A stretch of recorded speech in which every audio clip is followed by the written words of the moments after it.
Derby County get their competitive action underway this Saturday against Lincoln City at Pride Park Stadium. It is going to be a tremendous game. It's going to be really interesting to see the two sides back in action after such a long summer. We've been through the World Cup and now we're here for the EFL Cup, and we're going to see Derby County versus Lincoln at Pride Park Stadium. It's your usual 3 o'clock kickoff, but it's not your usual game. Now, usually the EFL Cup kicks off about a week into the season. This year it kicks off before the season, and I tell you something, I don't think Derby County are going into it too strong. I think pre-season's been a little bit lacklustre. I think in terms of transfers and things, I think Derby County have to be on the back foot. Now, across the course of this video, we're going to take a look into Derby, take a look into Lincoln. We're going to go through some analysis from that 1-1 draw with Rotherham on Tuesday night and have a look at some of the things which Derby County could do heading into this Saturday's fixture. Now, it's a big game for the Rams. It's one they must win. And if you haven't done so already, hit that like button, hit that subscribe button, and turn on that notification bell.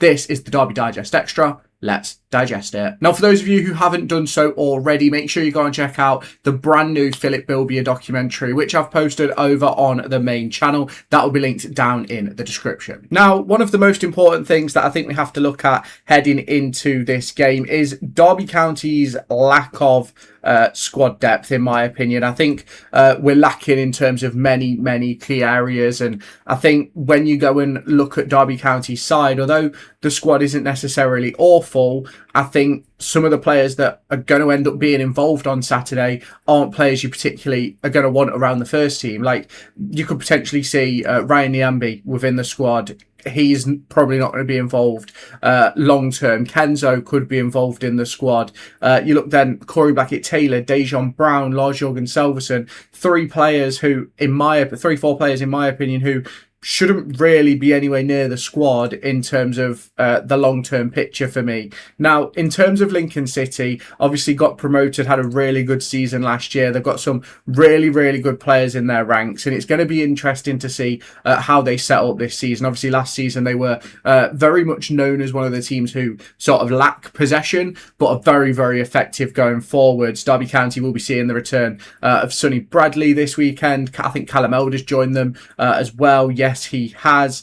Tom Bayliss, a player who loves to score against Derby County, if I remember correctly, and also James Collins. However, I believe James Collins is out injured for this one. It's going to be a really intriguing set of fixtures, in my opinion, because it's a tough one to really judge where both sides are at. Lincoln City, obviously, probably not got as much business as they wanted to get done so far. Derby County in that same boat.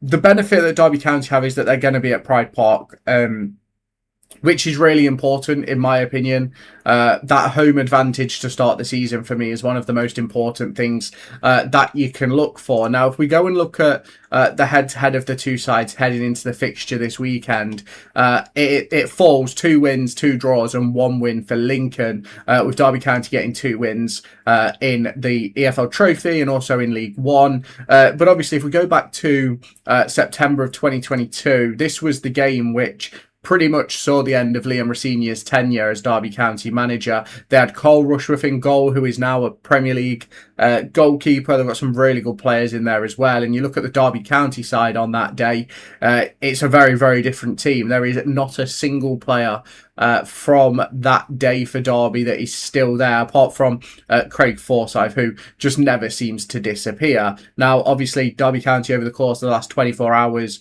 announced the departure of Liam Thompson, who has gone on to join Mansfield, which is a really good move for Liam Thompson, in my opinion. But again, as we look towards this fixture, it just makes Derby a little bit lighter in midfield. Now, if we do go and look at the most recent fixture between these two, which was back in January of 2024, we go and look at the team which Derby played that day. It was Vickers in goal, a back 4 of Wilson, Nelson, Cashin and Elder, Mendes, Lang, Barkhazen as your wide players, Bird, Horahan and Sibley as your 3 in midfield, with James Collins up front.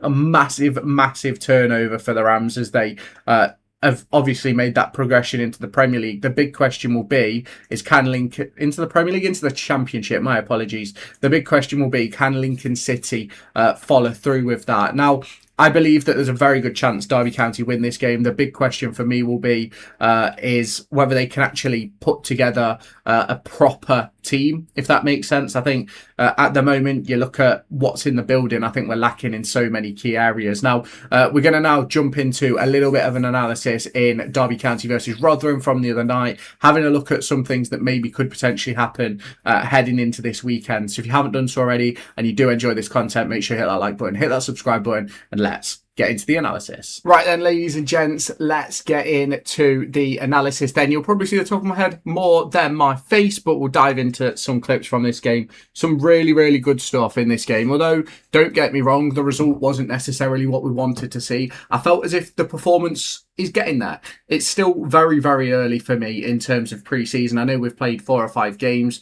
We're just not quite where we want to be yet. And I'm hoping that over the course of the next couple of weeks, we bring in a couple of players, bolster that squad, bolster the ability. But shall we dive into it then? One of the most important things that I've noticed across the course of pre-season has to be players like Lewis Travis, Oscar Fraulo dropping in to collect the ball. It's something we didn't do very well last year, but it's definitely something that is becoming a part of our play heading into next season. Now, as we see here, Lewis Travis picks up the ball, pings one long over to the left-hand side. The header from the defender is pretty poor. And one thing that I have to say, right, is I know a lot of people have given a lot of stick over the years to Dajaune Brown, especially over recent years. His poor spell at Port Vale certainly didn't help matters, but I think he's done pretty well on this left-hand side during pre-season. Some really good link-up play here with Bobby Clark into Oscar Fraulo, who just gets a little bit unlucky. But one of the best parts about this move comes from Dajaune Brown here, because he plays that short little pass into Bobby Clark. Now, I was, at the time of watching the game, which I did live on stream, I anticipated Bobby Clark to play that ball in there, or for the pass to be a little bit longer to Szmodics running in. But that obviously didn't happen. But a really good bit of play. Bobby Clark, really good turn on it in a tight space. Fraulo, really good turn as well, which is very, very important to make sure we make the most of that. It was really interesting to see Owen Eames out on the right-hand side. And obviously that link up of Bobby Clark and Sammie Szmodics as your 2 number 10s. I thought that was very, very interesting to see. Let's not sort of lie about that. But as I say, I did think that maybe as Clark picks up the ball here, I personally thought it probably could have played the ball in there. But obviously we can't see Dajaune Brown at this point, so it makes it a little bit more difficult. But Bobby Clark obviously plays a really good pass into Oscar Fraulo. Fraulo could have laid it off to Owen Eames maybe, but that's just one that you have to live and learn from. Now, one thing that I noticed across the course of the last couple of pre-season games is Derby's press hasn't been as good as it probably has been throughout the course of the whole of pre-season. Right, by the way, guys, this is probably one of the best things we've seen since that prime Rooney ball with Ravel Morrison, Luke Plange, Tom Lawrence, Max Bird was involved. This is honestly unbelievable. Just watch Bobby Clark here, right? I will, if I can magnify it, let me just magnify that for you, chat. I don't know if it will stay magnified, but we'll play through anyway. It doesn't want to play. There we go. Look at that as he just rocks it through the middle of the park. It was a very, very good, very, very good move in my opinion. I think you have to be, on top form there. Let me just delete that drawing. There we go. And Bobby Clark. Now, you also can't complain about that run from Szmodics. Now, yes. Is he onside? Yes, can't complain. Really good running behind there by Szmodics for me. Bobby Clark actually being able to make that pass as well is another thing which we haven't had at Derby for years. It's a midfielder that can actually proper attack the spaces and break the lines. It's something that we've needed for years, and Bobby Clark does it excellently here. Szmodics gets himself into an excellent position. Now, I do think it's a soft penalty. I'm not going to lie, but Szmodics gets himself in front of the body, in front of the ball as well, and obviously gives away the foul in the end, which obviously ends up being a penalty, of which Sammie Szmodics goes on to score. A very, very good very, very good goal as well. Entirely, that is very, very good. The one problem that I see, though, is Szmodics is not very quick. He is not very quick. He is running at full pace here, by the way. He is not very quick. We need another striker who's got a little bit of pace, because we don't have any pace at all in this Derby squad, at least in my opinion anyway. We're lacking. Obviously, you look at Owen Eames, got a little bit of pace. Well, Owen Eames is quite quick, but overall, not really got that much pace in the building. But this is a good penalty by Szmodics in comparison to what we saw the other night against Burton, where the penalties were god awful. Let's not beat around the bush. Now let's just fast forward a little bit to the next clip so that we can stop watching Sammie Szmodics take a penalty. Although it is a good penalty, we want to see a little bit more. Now again, what I mentioned earlier on in this video is Lewis Travis picking up the ball off the back four, off the goalkeeper, essentially making what is a makeshift back three, really, because Charlie Taylor would be out here somewhere. You've got Max Johnston over there. You've essentially made a back five there with Lewis Travis dropping in, which I don't have an issue with.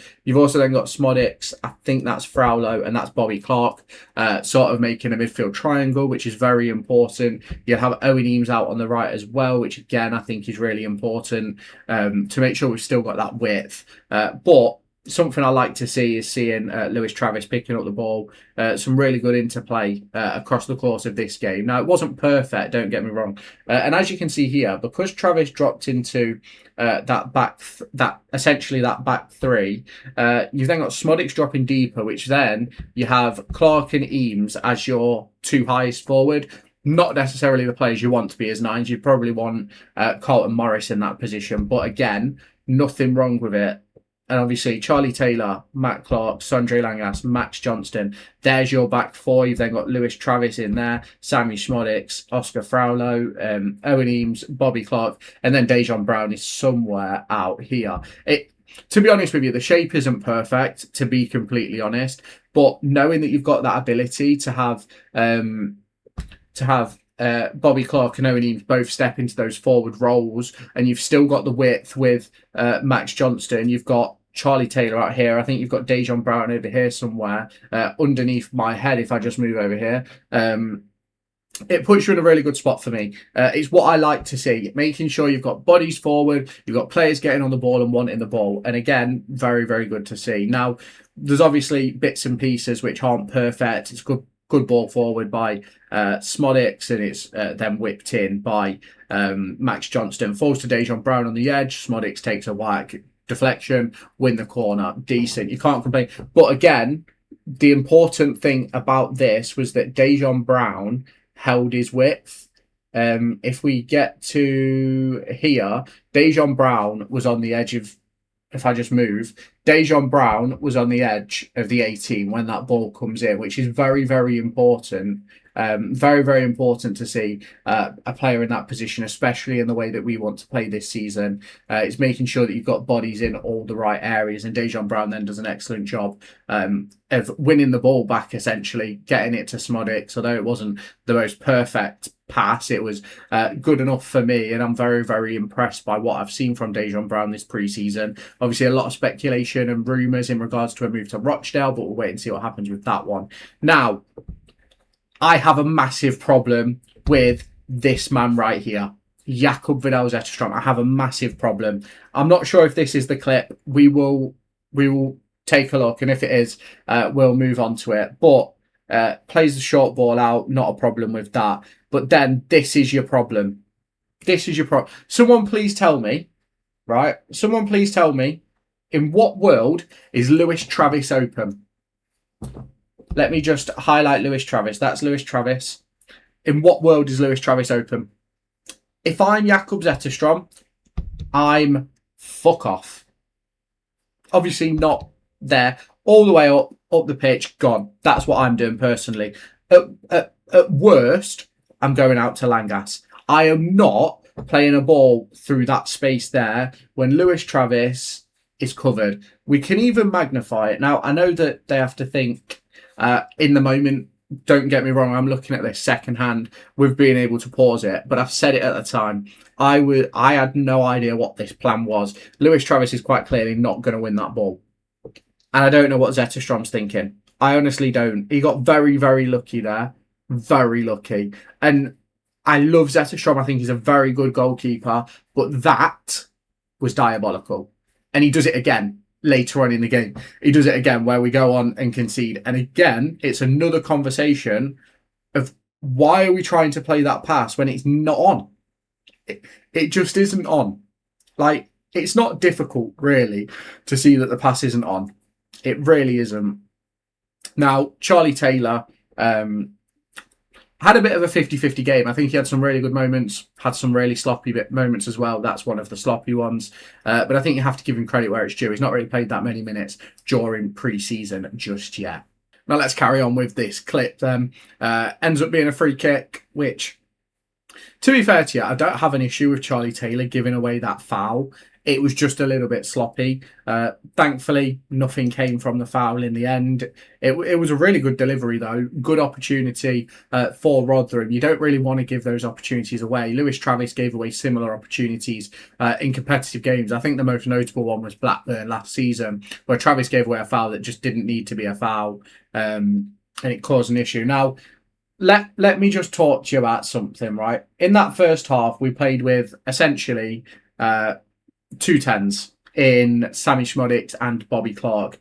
We did it again in this half. We had Owen Eames and Bobby Clark were your 2 10s. Max Johnston was out on the right. Joe Ward was playing right back. It was Oscar Fraulo and Travis in midfield. I think Corey Blackett-Taylor had come on the left. I think Fozzie had come on as well. It was... I don't really know how I felt about this, to be honest. I do feel like Max Johnston runs like he shit himself. With all due respect to Max Johnston, we'll give him the benefit of the doubt. But here come Rotherham breaking on. Matt Clark misses the tackle. Realistically, they should score there. They really should score there. Yes, it was Fozzie who came on at half-time. They should score because that was pretty poor defending from all involved. Fozzie gets drawn to the ball, Langas gets drawn. They all just get drawn to the ball and leave men wide open. Now, we were pretty bang average in the second half. Could have scored a couple, though. Clark had a good opportunity, that one from the corner. I think there was another one as well later on in the half. But a disappointing second half, at least in my opinion. And at some point, we'll see the Rotherham goal. Obviously, at this point, Sanderson's just come on to play right back, which who knows what's going to happen on Saturday, although it essentially makes a back three in a way. Sanderson can cover for Ward if he gets a little bit further forward, but a good opportunity here by Rotherham. Poor finish though, poor finish, unfortunately for the number 7, but gets themselves in good spaces, and it sort of shows why you don't want to play Joe Ward at right back, because he commits himself really early to the... Look, he's committed himself there. And to be honest with you, he should be in the body shape of Dion Sanderson, but unfortunately he's not. Obviously then gives away that shooting opportunity. Nothing necessarily horrific about it. Again, what am I going to say? Just watch Lewis Travis and just tell me when you believe that he's open. Just tell me when you believe he's open. Because I can tell you, I don't think he is. Yes, he comes for the ball. There's nothing wrong with that. There is absolutely nothing wrong with Travis dropping in for the ball, right? But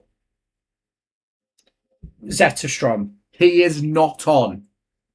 You want to go either out there or up there. You want to fuck it off. You don't want the wall at the end of the day. And that's one of the things that really frustrates me when we play out from the back, is we just cause these issues that we don't necessarily need. And it comes from situations like this. And this is how we give the goal away. And we never should have given the goal away. And Zetterström complaining there to Travis. Why? Travis was not on. Yes, Travis was in front of the man coming in, but the man's right behind him. He's got nowhere to go. Even if the ball touches his feet, he has a good touch. He has nowhere to go. And it just really disappoints me, to be honest. But there were still some good moments in this game, and I'm not going to turn around and say that it was the worst game in the world, but it certainly wasn't anything special. And there's a lot of work to do if Derby County want to be competitive in the Championship. I wish Corey left that for Cameron Wilson, to be honest, because is it here? If Corey leaves it, he's got a decent strike on that. But one of those things, we probably win the game, and then we're having a little bit of a different conversation because we took advantage of our chances. But unfortunately, just wasn't the case in this one. And as much as preseason hasn't been fantastic for the Rams, it also hasn't been awful. We've had some good moments, we've also had some bad ones, and I think this game against Rotherham just sort of shows the positives and negatives in all of its glory. We were pretty decent going forward, but couldn't put the ball in the back of the net. Had some good link up between Szmodics and Clark. There's a lot of work still to do, though, and you guys can let me know what you think about that down in the comments. And if you have not done so already, make sure you hit that like button, hit that subscribe button, and turn on that notification bell. This has been the Derby Digest Extra. We've looked ahead to Lincoln City and also looked back at Rotherham United.